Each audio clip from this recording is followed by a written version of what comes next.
Batistas Mineiros, é tempo de ser e fazer discípulos. Esse é o tema da campanha de missões estaduais do ano de 2020. Queremos desafiar você, como Igreja do Senhor Jesus, no estado de Minas Gerais, para vir conosco, para que possamos ver o nosso estado conhecendo o Senhor. Temos muito a fazer, temos cidades a serem alcançadas, temos que manter o sustento dos missionários que estão nos campos, temos que crescer na graça e no conhecimento do Senhor Jesus. Eu quero desafiar você mais uma vez para que a sua igreja faça uma poderosa campanha de missões e que possamos investir na obra missionária no nosso estado. Que Deus te abençoe.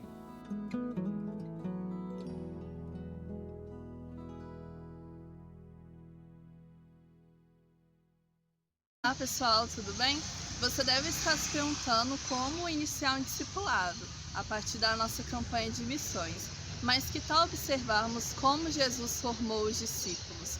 Ele disse: sigam-me e eu vos farei pescadores de homens. Hoje o homem moderno ele desaprendeu a se relacionar. Então, para que a gente consiga ter efetividade no discipulado, nós teremos que trabalhar a nossa vida relacional, trabalhando cada pessoa individualmente, de coração para coração e pessoalmente também, que é o mais importante. Jesus, ele andava com seus discípulos, ele caminhou, ele chamou seus discípulos, comeu com eles, se reuniu reservadamente com cada um deles, identificou as dificuldades, ensinou, delegou, repreendeu, expulsou o que era necessário para que eles conseguissem, ter a transformação que Jesus queria. E é a partir dessas ações que a gente vai conseguir a efetividade do discipulado. Então, se você ainda não começou a discipular alguém, peça a Deus para colocar alguém em sua mente, para que você possa trabalhar e desenvolver esse relacionamento, construindo a cada dia através dessas pequenas ações. Vamos falar o nosso versículo tema? Que está lá em 1 Coríntios 11, 1. Sedes meus imitadores, como eu sou de Cristo. Deus abençoe. Até mais. Discípulos de Cristo, justos e verdadeiros no Senhor, permanecendo na sua palavra, anunciando ao mundo seu amor. Ser e fazer discípulos de Cristo, justos e verdadeiros no Senhor, permanecendo na sua palavra, anunciando ao mundo seu amor.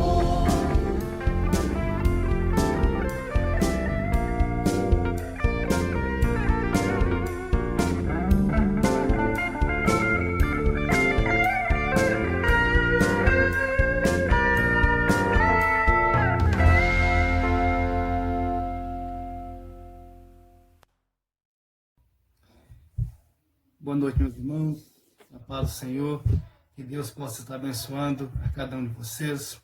Uma alegria enorme estar aqui para juntos podermos compartilhar um pouco da palavra do Senhor. Vamos orar, meus irmãos, e agradecer a Deus por esse privilégio, de estar com as nossas vidas guardadas, orientadas, sendo abençoadas a cada dia, a cada manhã que nós nos levantamos, é uma dádiva do Senhor, é bênção do Senhor, e nós devemos, Paulo fala em Tessalonicenses, 1 Tessalonicenses 5,17, que nós precisamos orar sem cessar. Então nós precisamos estar em oração a cada instante, louvando a Deus por aquilo que Ele é, e por aquilo que nós somos, tão pequenos, e Deus assim nos ama, nos guarda, e nos protege. Em meio a tantas dificuldades, a tantas incertezas, a tanto, muitas vezes, o medo nos envolve, muitas vezes as dúvidas, mas confiados no Senhor, confiados na sua palavra, nós vamos avançar e vamos seguir, passar por todas essas provas, dando glória a Deus. Vamos orar? Senhor nosso Deus e nosso eterno Pai, graças nós te damos, ó Deus, pela tua palavra, ó Pai, que chegou até a nós, ó Pai, através daqueles, ó Pai, que imbuídos, ó Pai, de pregar sã doutrina, imbuídos, ó Deus, de pregar o santo evangelho, a tua palavra, que é o Senhor, ó Pai, chegou até nós e nós ouvimos essa palavra, Deus, e confessamos o Senhor Jesus como o único suficiente Salvador na nossa vida. Nós te adoramos, nós te bendizemos e te pedimos, ó Deus, fale conosco nesta noite. Desde já, ó Pai, receba o nosso louvor e a nossa adoração. Nós queremos dar graças a Ti e te pedimos, ó Pai, perdoa os nossos pecados, as nossas falhas, no nome santo de Jesus que nós oramos e agradecemos. Amém. Meus irmãos, o Evangelho de João, capítulo 14, versos de 1 a 6, diz assim: Não se turbe o vosso coração, crede em Deus, crede também em mim. Na casa de meu pai há muitas moradas. Se não fosse assim, eu vou-lo teria dito, pois vou preparar-vos lugar. E se eu for e vos preparar lugar, virei outra vez e vos levarei para mim mesmo, para que onde eu estiver, estejai vós também. Mesmo vós sabeis para onde eu vou e conheceis o caminho. E disse-lhe Tomé: Senhor, nós não sabemos para onde vais, e como podemos saber o caminho? Disse-lhe Jesus: Eu sou o caminho, a verdade e a vida. Ninguém vem ao Pai senão por mim. Palavra de Deus ao meu e ao seu coração. Nesses momentos de tanta, muitas vezes de incertezas, dúvidas, possa porventura pairar, nos nossos corações, essa palavra é uma palavra de alento para nós, uma palavra que nos dá e que nos renova a esperança. Jesus fala aqui, no versos 3, se eu for e vos preparar lugar, virei outra vez e vos levarei para mim mesmo, para que onde eu estiver, estejai vós também. Então, meus irmãos, no meio de tanta dúvidas, de tanta... Você liga a televisão, brota tanta incerteza muitas vezes nos nossos corações. Essa é uma palavra para nos dar esperança. Se estamos aqui, precisamos estar confiados no Senhor, felizes, alegres, louvando a Deus. Se o Senhor nos levar, será algo assim tremendo e maravilhoso, porque o Senhor fala que Ele vai preparar para nós lugar, e Ele vai voltar. É o Senhor, o próprio Jesus que está afirmando, Ele vai voltar e vai nos levar, E Ele diz que Ele é o caminho, a verdade e a vida. Então que Deus possa abençoar a vida de cada um, no momento que porventura pairar, sobre as nossas vidas qualquer dúvida, em relação ao que está acontecendo, a gente vê as autoridades dizendo, se não melhorar, os números aí não melhorar no que diz respeito ao coronavírus, teremos o lockdown na cidade, algo assim, que será terrível, não só falando em termos de financeiros, mas também, os leitos estão ficando superlotados. Então que Deus tenha misericórdia, mas confiados nessa palavra, como diz aqui no capítulo, no verso 1 do capítulo 14, não se turbe o vosso coração, crede em Deus e também em mim. Na casa do meu pai há muitas moradas, se não fosse assim, eu vou-lo teria dito, pois vou preparar-vos lugar. Então confiados nessa palavra, o próprio Jesus dizendo, não se turbe o vosso coração, está dizendo para mim e para você. Creia em Deus e creia também em mim. Aquilo que o Senhor Jesus falou ao meu e seu respeito, com certeza vai se cumprir. E que Deus nos abençoe. Vamos louvar a esse Deus tremendo e maravilhoso. E logo depois nós vamos estar meditando, dando continuidade no capítulo 14 de 1 Coríntios, na segunda parte, no capítulo 12, No capítulo 12, na última parte, nos versos 14 a 31. Mas vamos cantar neste momento, louvar ao nosso Deus, e logo depois nós vamos estar meditando nesse texto. Amém?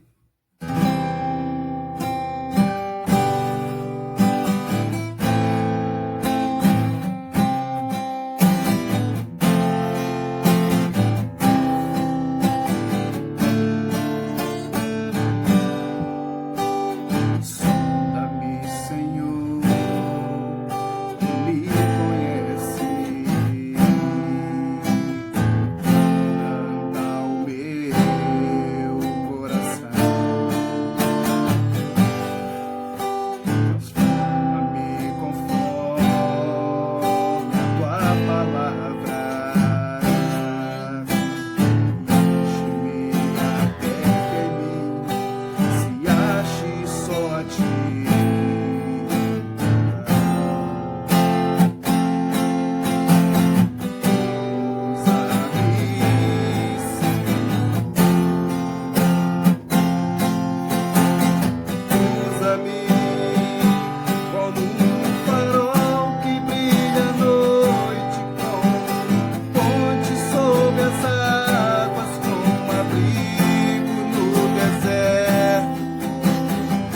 flecha que acerta o alvo. Eu quero ser usado da maneira que te agrade, qualquer hora e em qualquer lugar.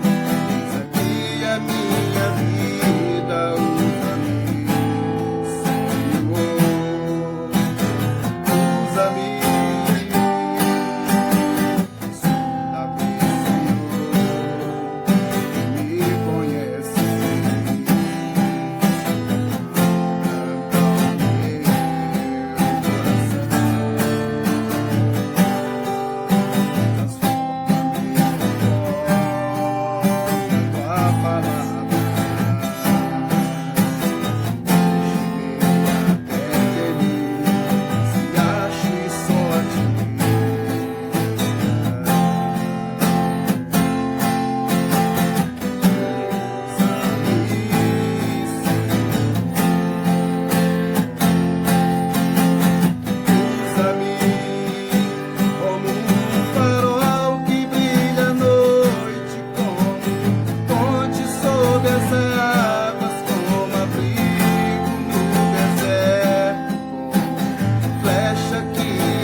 Louvado, engrandecido seja o nome do Senhor.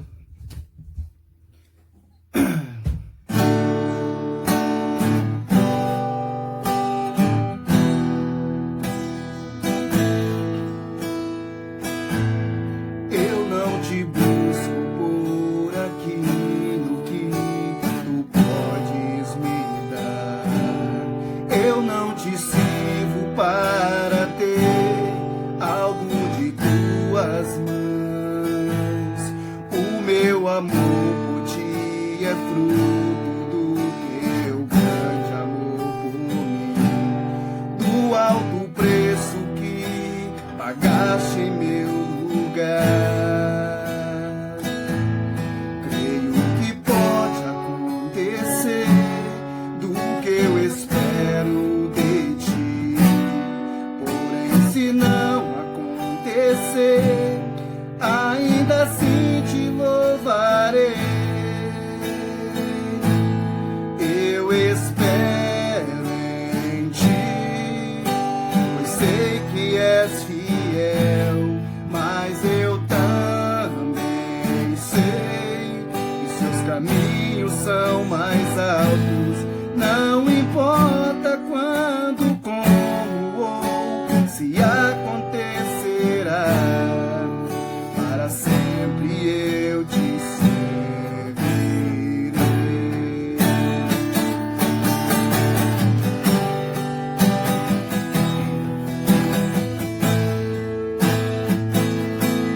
Eu não te busco por aquilo que tu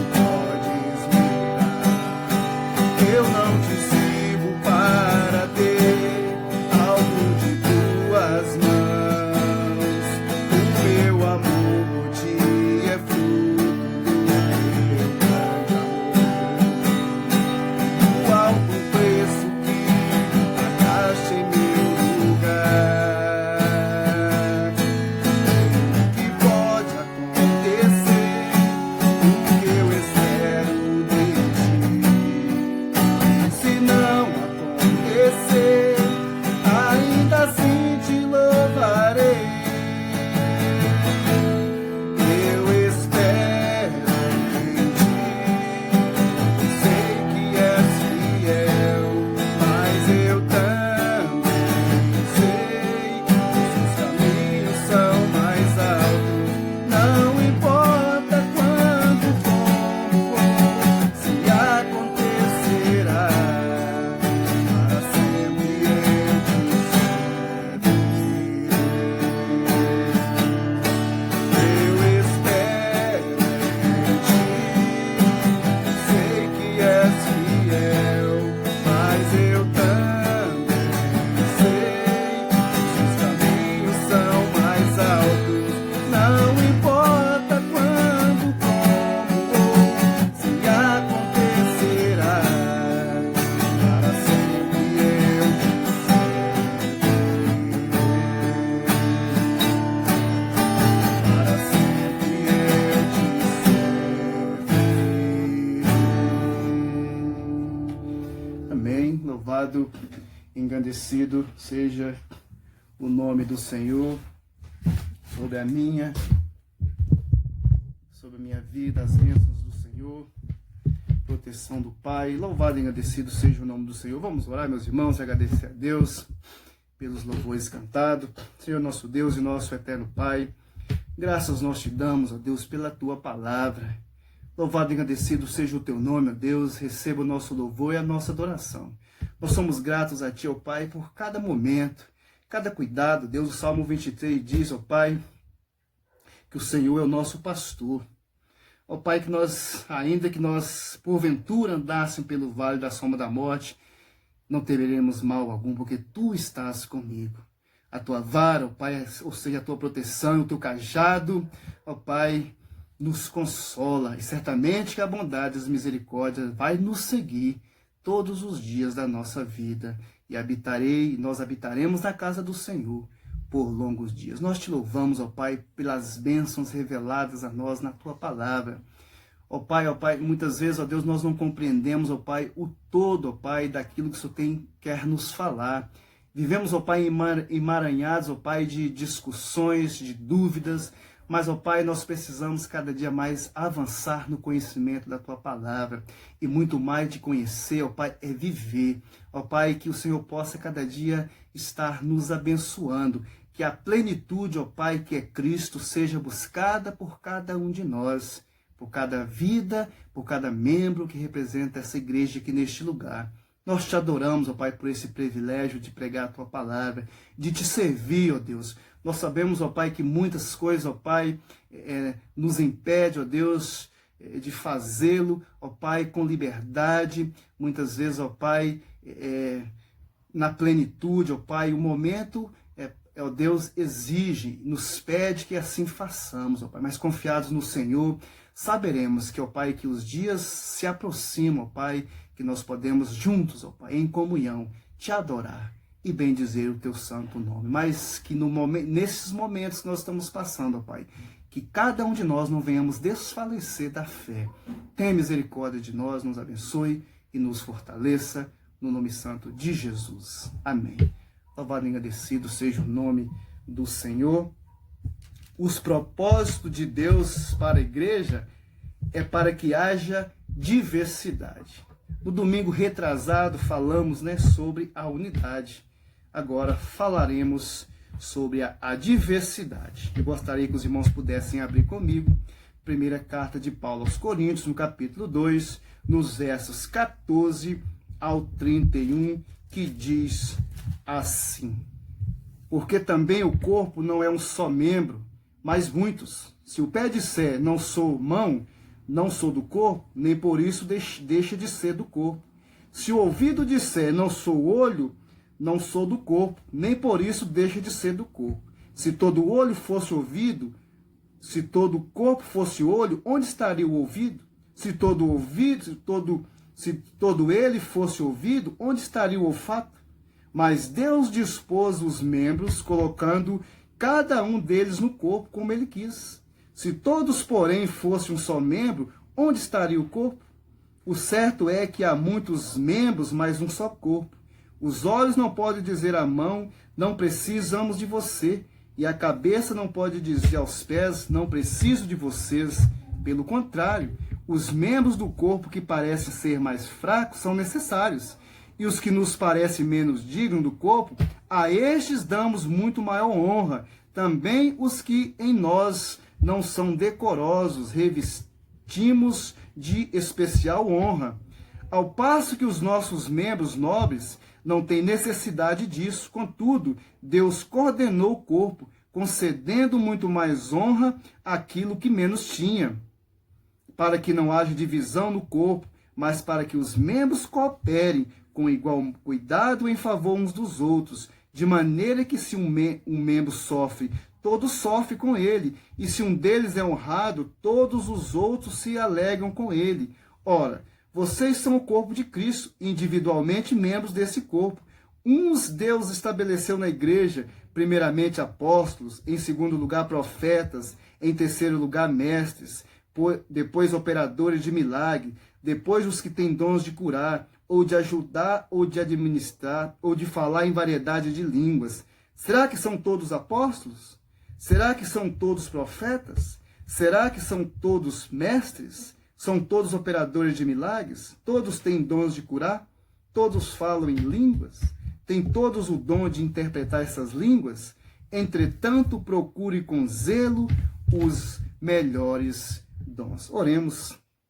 Senhor nosso Deus e nosso eterno Pai, graças nós te damos, ó Deus, pela tua palavra.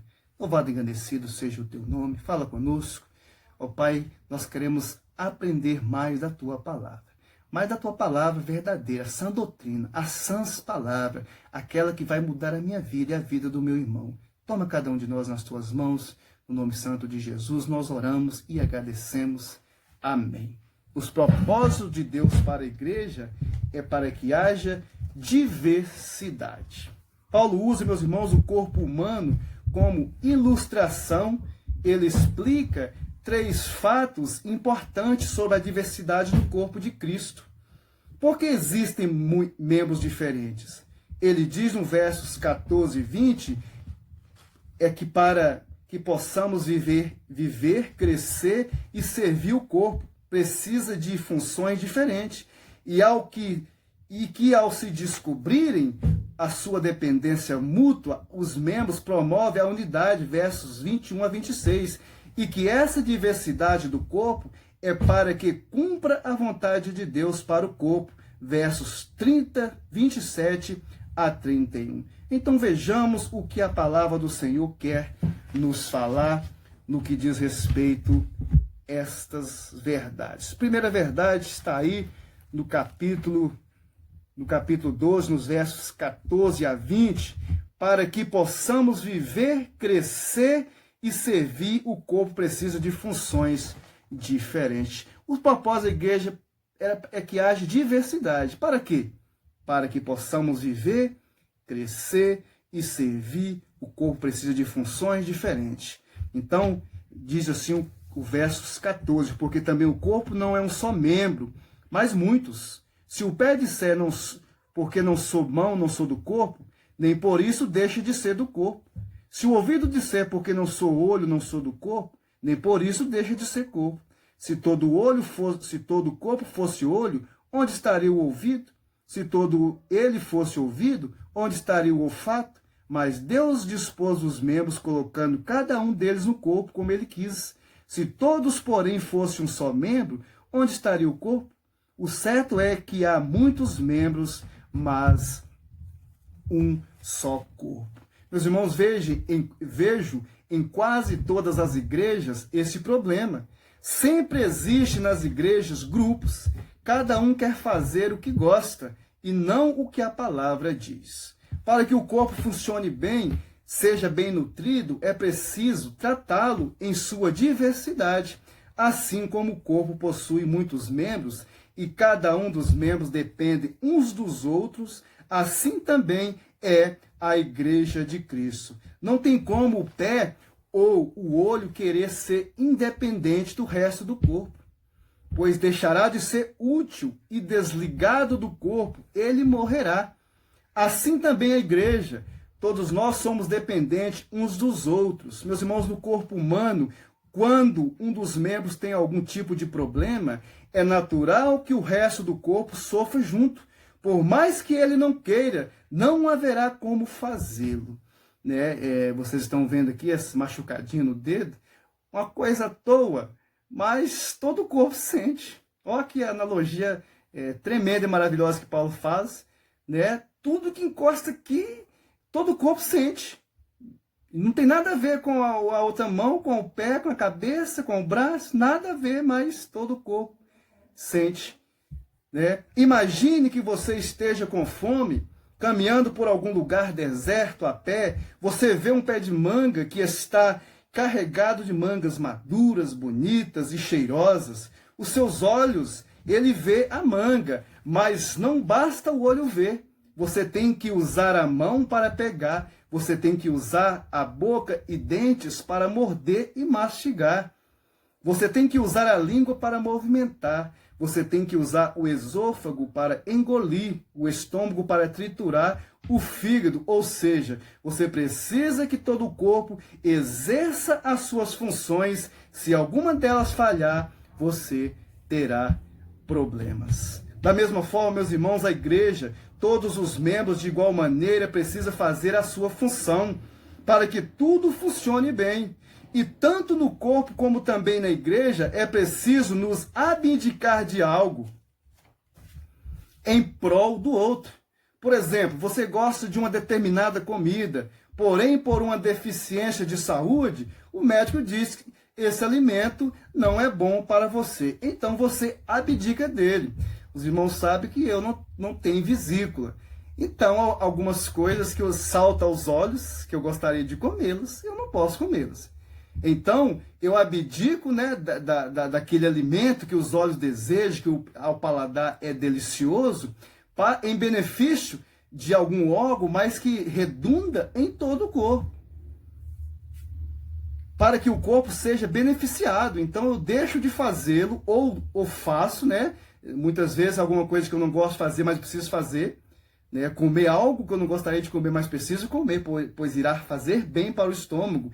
E alguma coisa que eu gostaria de comer, que eu não devo comer, devo abdicar, porque vai fazer mal, porque eu não possuo um órgão, né? A vesícula ali, né? Não faz parte mais da minha vida. Da mesma maneira, a igreja, um irmão precisa abdicar ou fazer algo em prol do irmão, e em consequência, em prol do reino de Deus. Mas às vezes, meus irmãos, o que mais eu escuto é que eu nasci assim e vou continuar assim. E dessa maneira que eu faço e gosto. Pense em você estar com a garganta inflamada. Você precisa tomar antibiótico. O seu braço, que não tem nada a ver com essa inflamação, se oferece para tomar uma agulhada. Isso significa que um membro está sofrendo em benefício do outro. O que Paulo quer dizer é que não tem como vivemos a parte na igreja, enquanto tem algum membro sofrendo e fazemos de conta que não é comigo. O que eu tenho a ver com isso? Ele diz que não tem como fazê-lo. Segunda verdade, meus irmãos, desse texto está aí a partir dos versos 21 a 26. Paulo diz que quando os membros promovem a unidade, quando descobrem que dependemos mutuamente uns dos outros. Os propósitos de Deus para que haja diversidade na igreja é para que quando os membros promovem a unidade, eles descobrem que quando eles descobrem que depende mutuamente uns dos outros. Não tem como viver, né, deslinkado um do outro. Cada um de nós dependemos ali, um canta, um louva ao Senhor, um prega a palavra, um dá estudo na escola bíblica, um faz a limpeza, um prepara a ceia, um organiza as coisas na igreja. Então, cada um tem a sua função. Versos 21 diz assim: os olhos não podem dizer à mão, não precisamos de você, e a cabeça não pode dizer aos pés, não preciso de vocês. Pelo contrário, os membros do corpo que parecem ser mais fracos são necessários, e os que nos parecem menos dignos do corpo, a estes damos muito maior honra. Também os que em nós não são decorosos, revestimos de especial honra, ao passo que os nossos membros nobres não têm necessidade disso. Contudo, Deus coordenou o corpo, concedendo muito mais honra àquilo que menos tinha, para que não haja divisão no corpo, mas para que os membros cooperem com igual modo em favor uns dos outros, de maneira que se um membro sofre, todos sofrem com ele, e se um deles é honrado, todos os outros se alegram com ele. Falei aqui, né, no dedinho, furou a ponta aqui, mas todo o resto do corpo sofre. É uma luta. E aí você pode fazer uma analogia também, né? Cai um cisco no olho, meus irmãos, todo o corpo fica debilitado. O olho começa a sair lá, lacrimejar, a gente gripa. Então, não vem dizer que não tem como, né? Falar que não preciso de você. Né? E aí, de igual forma, também na igreja do Senhor. A unidade sem diversidade resulta em uniformidade, e a uniformidade tende a levar à morte. A vida é um equilíbrio de unidade e diversidade. Ao passo que envelhecemos, os nossos sistemas ficam mais lentos e tudo tende a se tornar uniforme. E o resultado final é que o corpo se transforma em pó. Isso explica, meus irmãos, porque algumas igrejas ou ministérios enfraquecem e morrem. Não há diversidade suficiente para impedir que a unidade se transforme em uniformidade. Vance Havner diz que tudo começa com o homem, depois surge um movimento, em seguida uma máquina, por fim um monumento. Muitos ministérios que começaram com protestos contra a ortodoxia morta, também acabaram morrendo, pois em seu desejo de se manterem puros e doutrinamente perfeitos, sufocaram a criatividade e as ideias novas. Mas tomemos cuidado, meus irmãos, a diversidade não controlada pode destruir a unidade. Tem-se então uma anarquia. Vemos em 1 Coríntios 13 que o equilíbrio entre a unidade e a diversidade é proveniente da maturidade, quando cada membro compreende o seu papel no corpo de Cristo e exerce em prol do corpo. Meus irmãos, Peter Wagner cita 2 fatores que mantêm a unidade do corpo. Primeiro fator que ele diz aí, o sangue. Pode ser difícil estabelecer a unidade entre os pés, as mãos, os rins. Contudo, o mesmo sangue alimenta esses membros e todos os outros. O sangue fornece vida aos membros, e se impedirmos o sangue de chegar a alguns deles, esses morrerão rapidamente. Notem a seriedade dessa palavra. A pergunta que eu faço é: o que é que me enxerta e me insere no corpo de Cristo? O que me torna um membro do seu corpo? Meus irmãos, e a resposta para essa verdade é o sangue do Cordeiro. Notem aí, né, aquilo que Peter Wagner falou. Ele diz que se o sangue fornece vida aos membros, e se impedirmos o sangue de chegar a alguns deles, esses morrerão rapidamente. Portanto, não viva achando que é você e você. Que você não depende de ninguém, que aquilo que o outro está passando, e daí? Que ele passe por lá, que você não tem nada a ver com isso. Não pense assim. Assim como o sangue é o elemento que unifica o corpo, o sangue de Cristo nos torna um. Certo é que ninguém, meus irmãos, pode fazer parte da igreja a não ser por meio da expiação da obra da redenção operada pelo sangue de Jesus Cristo. Ninguém entra na igreja sem primeiro ter se apropriado dos benefícios da morte de Cristo e do seu sangue derramado. Além do sangue, meus irmãos, o que mantém o corpo uno é o Espírito. Nunca descobriremos o espírito ou a alma de alguém em um dos seus órgãos, membros ou glândulas. Em certo sentido, o Espírito está em todos os membros do corpo em relação à igreja. Veja o que Paulo diz no versos 13 desse mesmo capítulo. Pois em um só Espírito todos nós fomos batizados, em um só corpo, quer judeus, quer gregos, quer escravos, quer livres, e a todos nos foi dado beber de um só Espírito. O Espírito Santo, meus irmãos, foi quem enxertou você e eu no corpo. Fomos batizados e introduzidos no corpo pelo Espírito. Ele nos regenerou, mudou a nossa vida, converteu o nosso coração. Portanto, o sangue de Cristo e o Espírito é o que nos faz um. Meus irmãos, e terceira verdade desse texto que Paulo vem dizendo, qual é o propósito de Deus para a igreja, para que haja diversidade na igreja? É para que quando há diversidade entre os membros, a vontade de Deus para o corpo, ela vai se cumprir. Notem aí nos versos 27 a 31, diz assim: ora, vocês são o corpo de Cristo, individualmente membros desse corpo. A uns Deus estabeleceu na igreja, primeiramente, apóstolos, em segundo lugar, profetas, em terceiro lugar, mestres, depois operadores de milagres, depois os que têm dons de curar, ou de ajudar, ou de administrar, ou de falar em variedade de línguas. Será que são todos apóstolos? Será que são todos profetas? Será que são todos mestres? São todos operadores de milagres? Todos têm dons de curar?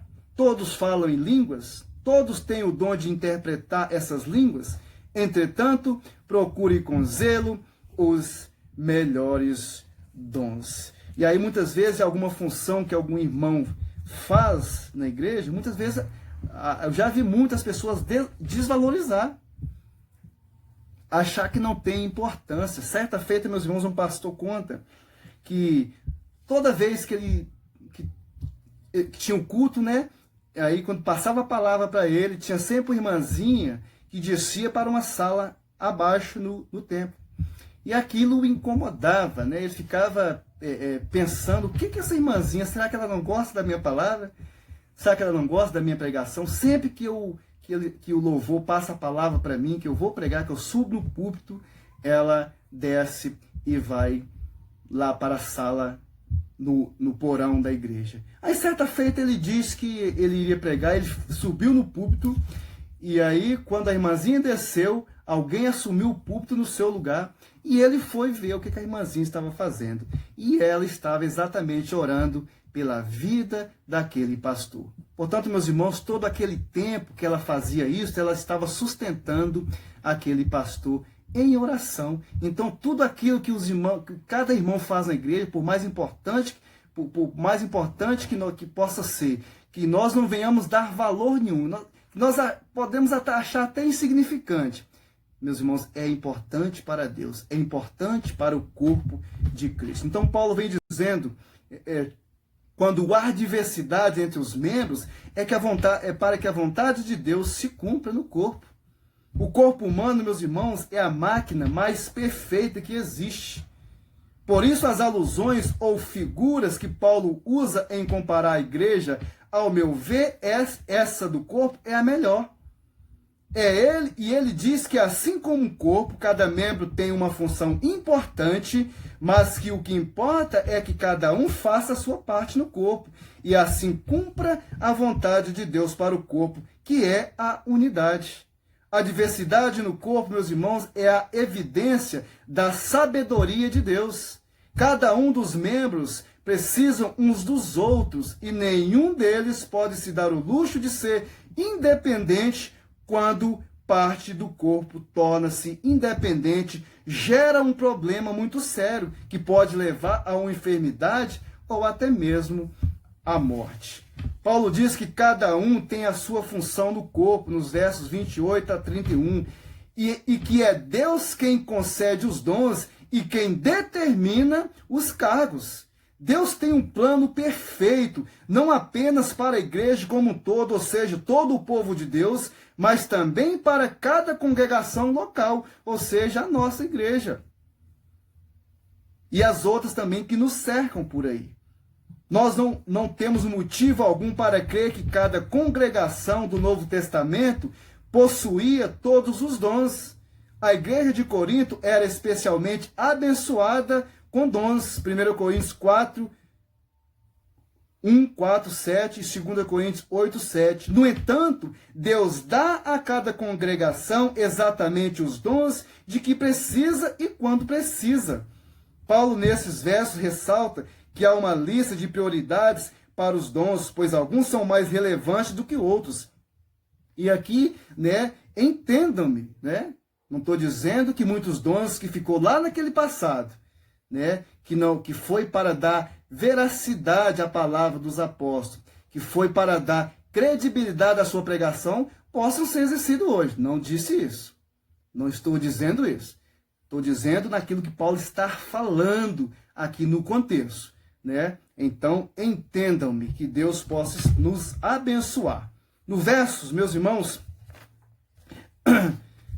28 até o 31. Paulo aqui não está se contradizendo. O que ele ensinou, que cada dom é importante e cada questão como indivíduo também é importante. O que ele quer dizer é que até no corpo humano há algumas partes sem as quais podemos sobreviver, mesmo que a falta acarrete em certas deficiências. Paulo faz várias perguntas retóricas. Segundo ele, os apóstolos e profetas surgiram primeiro, obviamente para exercer o ministério fundacional. Em Efésios 2:20 diz: edificado sobre o fundamento dos apóstolos e profetas, sendo ele mesmo Cristo Jesus a pedra angular.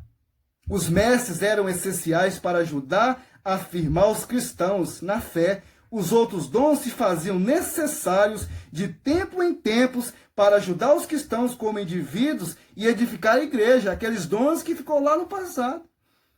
Que era preciso vir à tona, para dar credibilidade aos apóstolos no momento que estava pregando a palavra.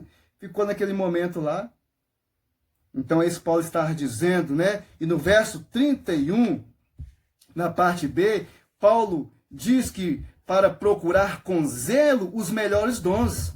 O termo grego aqui, que é traduzido por melhores, significa mais relevantes. Segundo Paulo, alguns dons são de maior relevância do que outros, e é apropriado o cristão almejá-lo. Ele diz aí, entretanto, procure com zelo os melhores dons.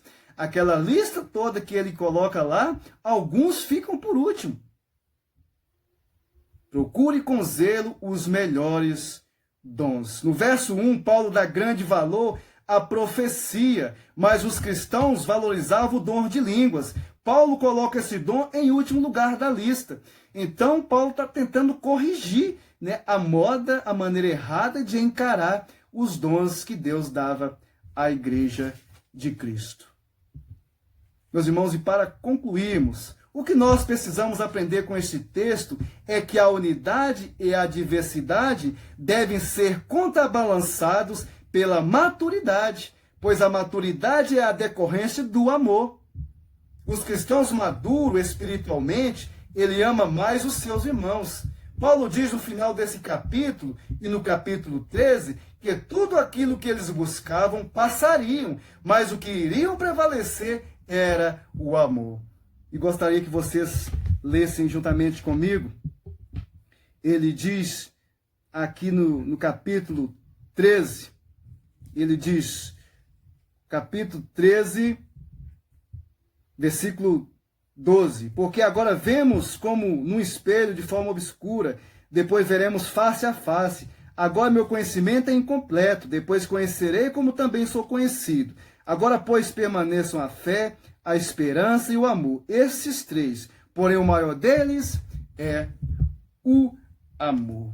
Paulo está dizendo aí para mim e para você. Como disse Jonathan Swift, ele diz, temos religião suficiente para nos fazer odiar, mas não para nos fazer amar. Meus irmãos, por mais empolgantes e maravilhosos que sejam os dons espirituais, são inúteis e até mesmo destrutivos se não forem ministrados em amor. Que Deus nos abençoe, meus irmãos, e nos ajude a amar o nosso irmão e também o nosso próximo. Que Deus aumente a nossa fé nele.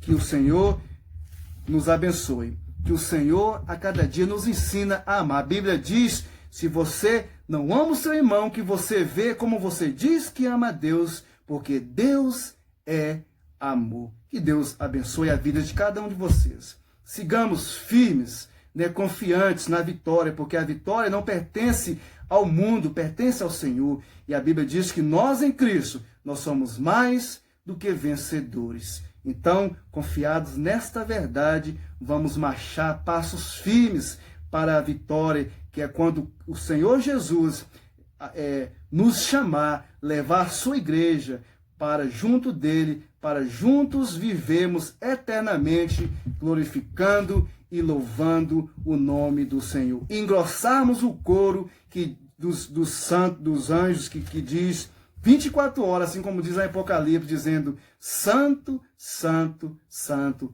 é o Senhor. Que Deus abençoe a vida de cada um de vocês. Tenham toda uma semana abençoada.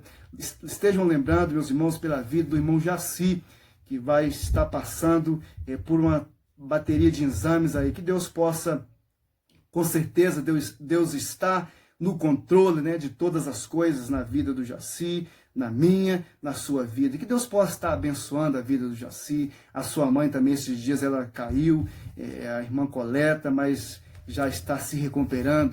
Que Deus abençoe aquela família, o qual nós amamos e temos uma grande consideração por elas. E cada um da nossa igreja, cada irmão que está aí, muitas vezes nós não estamos em comunhão pessoalmente, mas em Cristo Jesus sim, porque nós somos o corpo de Cristo e em Cristo nós somos um. Que Deus abençoe a vida de cada um de vocês e tenham todos uma semana abençoadora. Vamos orar e agradecer a Deus pela sua palavra. Senhor nosso Deus e nosso eterno Pai, graças nós te damos pela tua palavra. Louvado e agradecido seja o teu nome, ó Deus. Obrigado. Obrigado por esse privilégio de estudar a tua palavra, de aprender, ó Pai, dentro da nossa pequena compreensão, ó Pai, dentro da nossa limitação que é grande, ó Pai, mas por causa do Senhor, por causa do teu Santo Espírito que habita em nós, ó Pai, com as nossas deficiências, ó Pai, nós conseguimos, ó Pai, aprender, avançar cada dia um pouco mais na tua palavra. E que não venhamos, ó Pai, desviar nem para a direita nem para a esquerda, rumo ao alvo, à plenitude que é Cristo. Cada um de nós, cada irmão, cada irmã, cada jovem, cada senhor, cada senhora, sejam, ó Pai, cada dia as suas vidas, ó Pai, baseada nesta palavra. Que cada dia cresçamos no conhecimento dela, porque a palavra é o próprio Senhor. Nós te adoramos nesta noite e te pedimos, abençoe a nossa semana. Seja uma semana, ó Pai, ó Deus, de bênçãos, ó Pai, no que diz respeito a esta doença que está por aí. Ó Pai, com poder e graça, vem sobre a vida dos teus servos, que possamos continuar, ó Pai, apontando, ó Pai, para a multidão, o Senhor, que tem todo o poder para fazer infinitamente mais do que aquilo que nós pedimos ou pensamos, segundo o poder do Senhor que opera em nós. Nós te adoramos nessa noite. Nós te bendizemos, ó Pai, e muitas vezes, ó Pai, na limitação, ó Pai, da nossa compreensão, nos ajude, ó Pai, que nós não venhamos, ó Pai, estar apontando dedos, fulano falou isso, aquilo outro, não tem entendimento. Nós estamos aqui para aprender mais do Senhor. E como corpo e como igreja, precisamos avançar. Nós estamos, ó Deus, muito aquém daquilo que o Senhor quer fazer em nós e através de nós. No nome santo de Jesus, nós oramos e agradecemos. Amém. Louvado e agradecido seja o nome do Senhor pela sua vida. Que Deus abençoe cada um de vocês. Amém, meus irmãos?